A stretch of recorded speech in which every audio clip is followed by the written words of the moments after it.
Hey, what's up guys? Kool-Aid here. Welcome to part 2 of our Heavy Assault Certifications and Loadout Guide. Since we did cover what the certifications did and the basics in part 1, I'm going to be doing these loadouts a lot faster and we're not going to be going over exactly what each certifications do. So if you need some more information on that, check out part 1 where I cover them more in depth. So we'll start off with our second basic loadout, and this is going to be a medium to long range loadout, once again focused on mainly killing infantry. We will get to the weapons last, like I did in the first basic loadout. So we'll jump right into the ability slot. And again, my favorite here is going to be the resist shield. It's just all around a great shield for any type of, pretty much any type of heavy assault loadout. You can't go wrong with the resist. And then my second option would be the adrenaline shield. Once again, it's just better than the nanite mesh generator in most situations.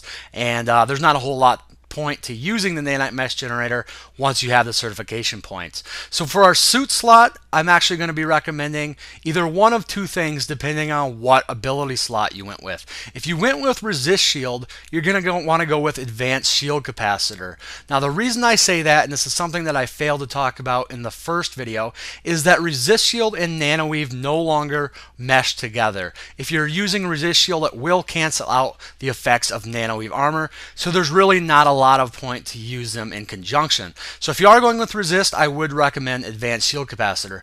Now if you do want to go with the adrenaline shield or even the nanite mesh generator, at that point I would actually probably recommend nanoweave armor.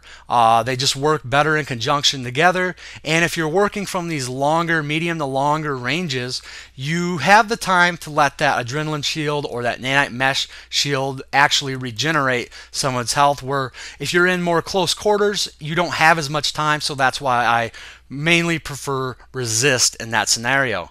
As far as the grenade slot goes, all three grenades will work fine for this loadout, but I once again am going to recommend the concussion grenade. Even though we're going to be working from more of a medium to long range, you never know when you're going to get caught off guard or when you're just going to have to switch it up and get a little bit closer than you want to. And concussion grenades work great in almost any situation that you can actually land the grenade on your enemy.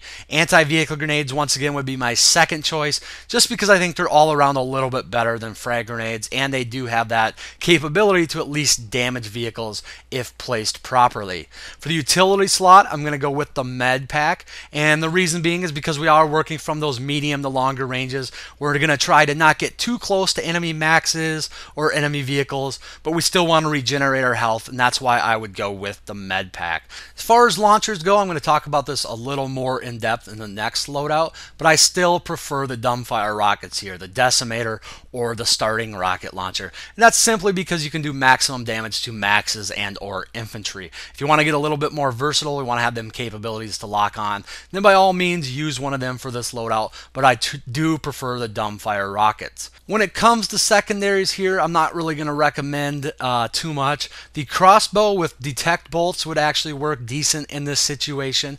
However, I don't really like giving up my sidearm too much for the detect bolts, so any type of pistol that you want to go with is going to work fine. One thing that I might recommend is maybe going with something like the Commissioner, because it does have a little bit longer range than the other pistols, or maybe something like the Underboss, but you guys know what I'm trying to say. This is a medium to long range build, so having a medium to long range pistol might come in handy from time to time, but it's not really necessary. Just pick something that you feel comfortable with using. Now, as far as primary weapons go, we'll start with the TR, and my number one recommendation for this loadout would be the TMG50. And the reasons for that is because it does more damage per shot than any other TR LMG. And when I start looking at longer range weapons, damage per shot is one of the number one things that I look at. A lot of the times, you're going to have to fire slowly and just do single shots at a time, so you want them to hit as hard as possible. It does have a slightly slower rate of fire than some of the other LMGs at only 577 rounds per minute, but that's something that's just going to come with having that higher damage. For my second choice, I kind of have a coin flip here between the T9 Carve and the T9 Carve S. Both are going to do 143 damage per shot, but the T9 Carve is actually going to fire at a 750 rounds per minute rate of fire, whereas the Carve S is going to be a little bit slower at 698 rounds per minute, making the T9 Carve have a slightly faster time to kill. Now, the one thing the Carve S has going for it is that it does have a faster reload time, both short and long, and it is a little more versatile in terms of attachments. The Carve S actually has access to soft point ammunition, high velocity ammunition, and extended magazines. So that's why, to me, it's kind of a little bit of a coin flip. Do you want the little bit faster time to kill of the T9 Carve, or do you want the more versatility of the Carve S? Both are good guns, and even though the Carve S is cheap, you got to remember the T9 Carve, the regular one, is completely free. It comes with the kit, so you always have to take that into consideration as well. And for honorable mention, I'm going to throw the T16 Rhino out there. A lot of people actually got on me for, not a lot of people, a couple of people got on me for not mentioning it in the short to medium range loadout. And the reason for that, and the reason why I have it ranked lower on here, is because it's kind of just a tweener weapon to me. It doesn't really fall between long range, it doesn't fall in short range.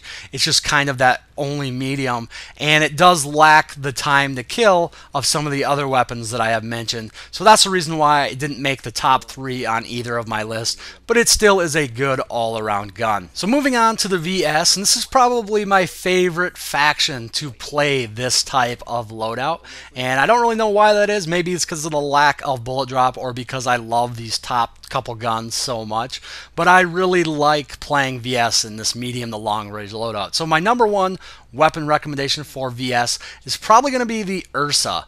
It's really close between the Ursa and the Flare, and that'll tell you what I have ranked at number 2, but the Ursa is just a little bit better in almost every category. It's going to have a faster reload time. It's going to have a little bit better bullet projectile speed.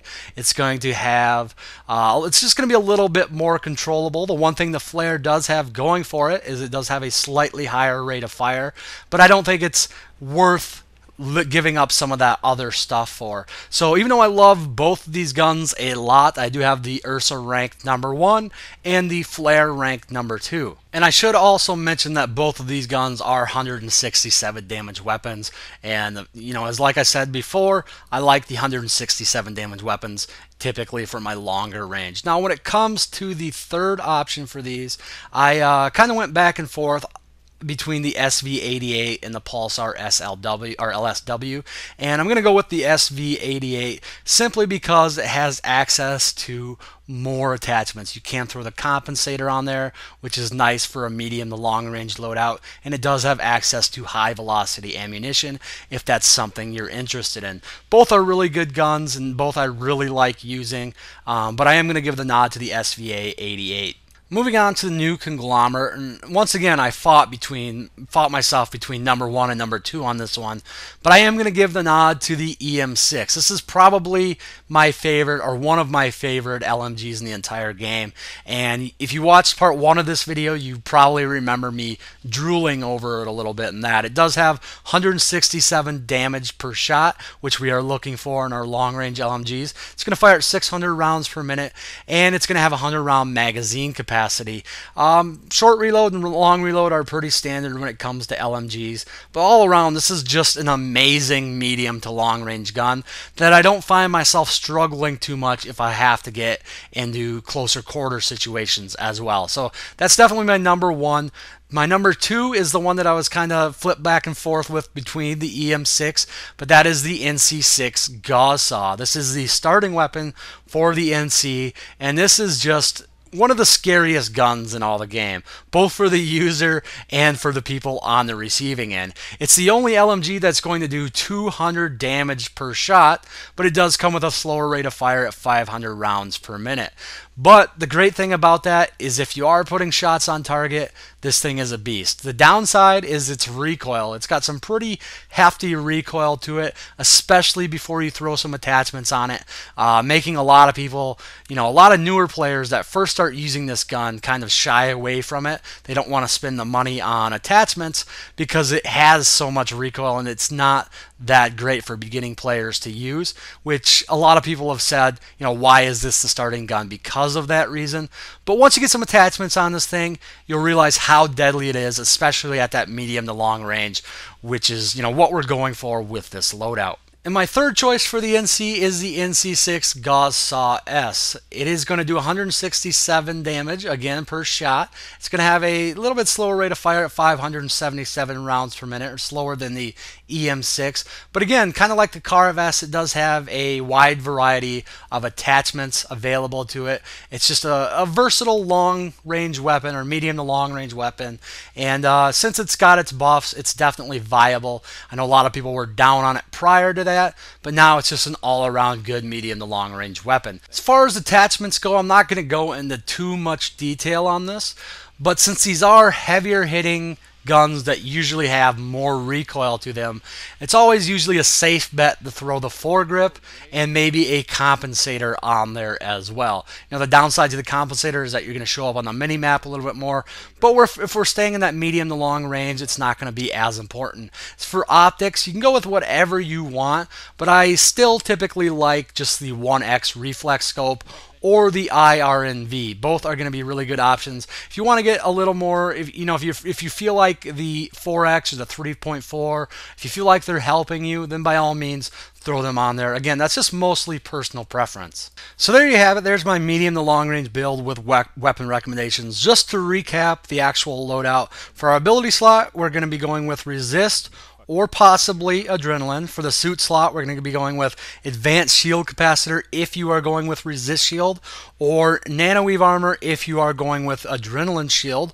For our grenade slot, we're using concussion or possibly anti-vehicle. Futility slot, we're going to want to go with med pack. For our launcher, I prefer the dumbfires, but it's totally your choice. And that's pretty much all there is to it. So before we get started on the next loadout, I briefly want to talk about the Empire-specific heavy weapons, the minigun, the lasher, and the jackhammer. I'm not going to be including any of these in any loadouts necessarily, but you can take the minigun, throw it in some of these loadouts. My biggest problem with it is that it lacks a real ADS. You can't put any optics on it, so at longer range, it's definitely going to struggle a little bit. The damage isn't too bad at longer range, and the accuracy is probably better than some people make it out to be. You don't want to necessarily hold down the trigger at long range, but you can tap fire. You can put shots on target. The one thing about the minigun that I've never really liked is that it always gives you this sense that you can just jump in and start hosing people down because of that rate of fire, or because it is a minigun, but you can't really do that. It's more, I mean, it's fun to use, but it's not overall that great. The lasher, I'm not a fan of the lasher at all. It does solid damage, but it has a really slow rate of fire. The lasher is made more for doing splash damage. That's its kind of niche. You know, you can hit targets that you can't actually see. If you fire it into a crowded room, you might get hits on multiple targets. You know, that's where its own little place is, but I'm not a huge fan of using it. The jackhammer, on the other hand, I think it's probably the most effective of all the three, but then again, it is just a shotgun, and you already have access to 5 other shotguns as NC, so you know, it's not really that big of a deal. The nice thing that the jackhammer does have is it does have a little bit more extended range. It's got a little bit tighter pellet dispersion that comes at the cost of a little bit of damage, and it does also have this nice little burst fire mode where it will fire 3 shots in rapid succession. You will have to reload in between those, or not reload, but rechamber in between those, so there is a little bit of a delay. But if you can land all 3 of them shots, it's very effective. So if you're incredibly accurate, that might actually might be the shotgun that you want to use. But overall, I'm not really going to include them in any loadouts. I just wanted to talk about them briefly before we moved on to the next loadout, which is where we'll start talking about the more specialized loadouts. And the first one we're going to talk about is a loadout that revolves all around your launcher, and we will talk about what launcher you're going to want to use at the end of this loadout. But first we'll start with the ability, and I actually recommend the starting shield for this loadout. This isn't that big of a deal when it comes to this loadout, but the reason I recommend this is because typically when you're using this launcher based loadout, and this is one that I'm talking about not killing infantry so much as killing air and or ground vehicles, you're not going to be getting hit as often. You're not going to be in the middle of a huge fight. So the slow regeneration time of the nanite mesh generator isn't going to come into play that much. Now, the reason I would use it over adrenaline, even though I typically say adrenaline's way better, is because you're not going to be getting necessarily a ton of kills with this loadout either. So the adrenaline's not going to help you. The 15-second faster regeneration time might. For the suit slot, we're going to go with flak 95% of the time. And the reasons for that is because your major threat is going to be explosives from ground vehicles, from ESFs, from liberators, and you want to absorb as much of that as possible by using flak armor. The one exception to this is if you are completely solo, then you might want to go with munitions pouch. But for the most part, with this loadout, you're going to want to be with a group, or you're going to want to have access to reloading your launcher. 4 extra rounds is nice, but it's not going to make or break the loadout. You're really going to want to have access to some sort of ammo resupply when going with this loadout. And like I said, you typically are going to want to be in a group. That's where lock-on launchers will be a lot more effective. And somebody in your group should be an engineer resupplying you. The grenade slot really doesn't matter too much because with this loadout, you're not going to want to be getting within throwing range of the vehicles you're shooting at. But if you have it available, the anti-vehicle grenade is probably the best option, just in case the worst does happen. As far as the utility slot, probably going to go with the med pack, and the reason for that again is because C4 you're really not going to be getting in range. However, if you do have a medic present, because I said this does work a lot better in a group environment, if you do have a medic present, and you probably should, then you might be able to forego the med pack and just use C4 strictly as a backup in case the worst situation does happen, which is a vehicle, pulling up right on you. As far as primary weapons, this isn't really a big deal what you use here, but I would possibly recommend going with something that does have a longer range and possibly a faster projectile speed to it, just in case you do need to shoot at an ESF, or you can cut off infantry before they get too close to you. Now for the secondary weapon, this is where I would actually go with the crossbow. You can have it as a backup with the explosive bolts, or maybe use the detect device or the detect bolts simply to not allow people to close the gap on you as easily. But for the most part, again, you shouldn't have to be using it too much. So for the last but most important part of this loadout, you have to pick a launcher. And we are going to avoid the dumbfire launchers for this loadout, the ones that we've already talked about, simply because we're focused more on killing vehicles that are further away, which you probably couldn't consistently hit with dumbfire launchers. So you have to decide, are you taking out ground targets, air targets, or do you want to be able to lock onto both targets? If your main focus is just being able to lock onto ground targets, you have the M9 Skep launcher for the TR, the AF-22 Crow for the NC, and the Hades VS-H4 for the VS. Now all of these can also be dumbfired if you have to shoot an infantry or a max with them, but they're not going to do as much damage as the dumbfire rockets. That's the trade-off for being able to lock onto your ground targets.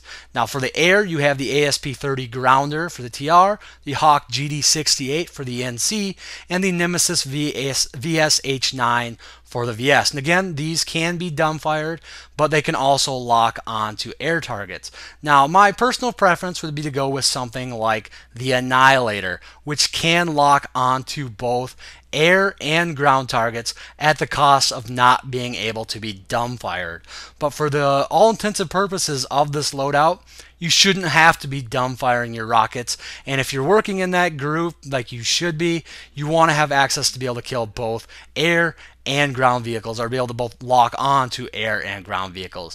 Now the TR also has another option for this in their Empire specific launcher with the T2 Striker, and it does work differently. It does fire 5 rockets instead of 1 at a less damage, of course, and they both have their little strength and weaknesses. So if you're TR, pick one of those two. If you're VS or NC, I would probably recommend the Annihilator for this. If you had to pick one launcher between ground and air, typically when we run these types of ops, it's more focused on air. So that's why you're seeing me use the Hawk. As far as the other two Empire-specific rocket launchers, we have the NC-15 Phoenix for the new Conglomerate. And this is actually a guided rocket launcher. You can fire your shot from a somewhat safe environment and guide it into enemy tanks, air vehicles, ground, infantry units, whatever. It will not one-shot infantry units, so that's a downside to this. And it is very hard to hit air targets with this as well. It has somewhat of a limited range, but in a group setting, this can be very effective at taking out enemy armor. As far as the VS, you have the Lancer VS-22, and this is actually a chargeable rocket launcher. It has 6 shots per magazine. Each one can be fired individually, or you can charge it up and fire 3 rounds at once in one solid shot that can damage all air, ground, and infantry units. Again, this will not one-shot infantry units, and it is somewhat easy to hit both air and ground, our armored targets, with this because it does have an incredibly fast projectile speed. There's little to no leading your targets at all with this. So in a group setting, this can be a very effective launcher as well, but overall it's going to have a little bit less damage than some of the other launchers. Now, my best recommendation and the best bang for your buck for this type of loadout would be to just go with the Annihilator. It's just going to provide you with some of the best coverage, especially in a group setting, and that's where this loadout really shines. So our next loadout is going to be called the Shotgunner, and believe it or not, we're going to be using shotguns for this loadout. Now, what shotgun you want to go with is personal preference. It doesn't matter. Just the fact that you're using a shotgun it's going to work with this loadout. Now, there are 3 types of shotguns in the game, excluding the jackhammer, of course. You have my favorites, the pump action shotguns, and this includes the TRS-12 Uppercut and TAS-16 Blackjack for the TR. Now, between those two, there are slight differences that I am not going to cover. Just don't have enough time to cover all this in this one video, but they are very similar and they work very much alike. For the NC, you have the LA-39 Bruiser and the GD-66 Claw. The VS, you have the Phobos VX-86 and the Deimos VA-29. Now, these are going to do the most damage of any of the shotguns at the cost of a slower rate of fire. Actually, they do the same damage, but they have a higher pellet count, and that accounts for the more damage. So they do have a slider rate of fire. They're going to reward the more accurate player a little bit more than the other shotguns might.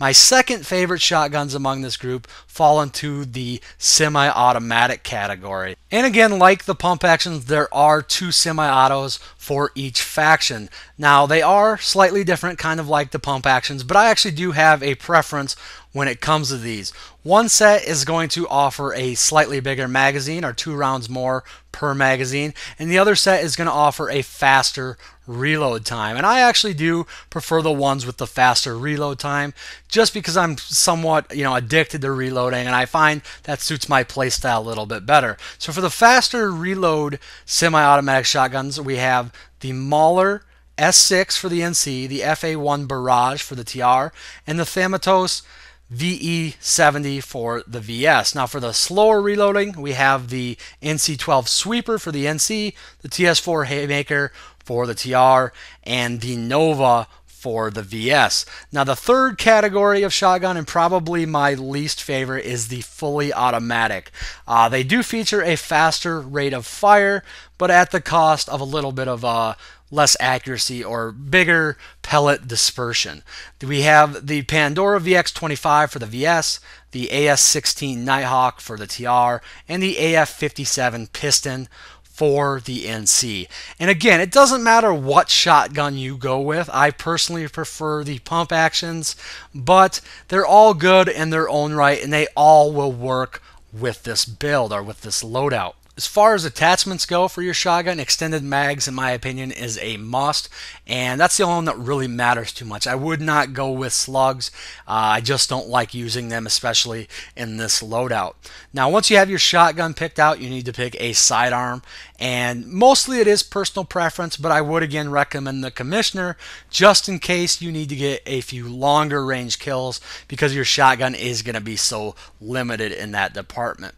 For our ability slot, we're going to go with the Adrenaline Shield all the way. This is probably one of the best situations where adrenaline shield, where you'll get the most use out of adrenaline shield. When I think shotguns, I think really fast kills, racking up a lot of kills really fast in rapid succession, and that should keep your adrenaline shield charged up and give you a bunch of free damage absorption. For our suit slot, I'm going to go with Nano Weave. It's going to give us a little bit extra, damage reduction. However, Advanced Shield Capacitor is also a nice option for this, just depending on your playstyle. Advanced Shield Capacitor is going to keep you in the fight a little more often and can possibly give you some more damage absorption as well if you get caught off guard. For the grenade slot, once again, I'm going to go with Concussion, simply because they're just amazing. That's pretty much all there is to it.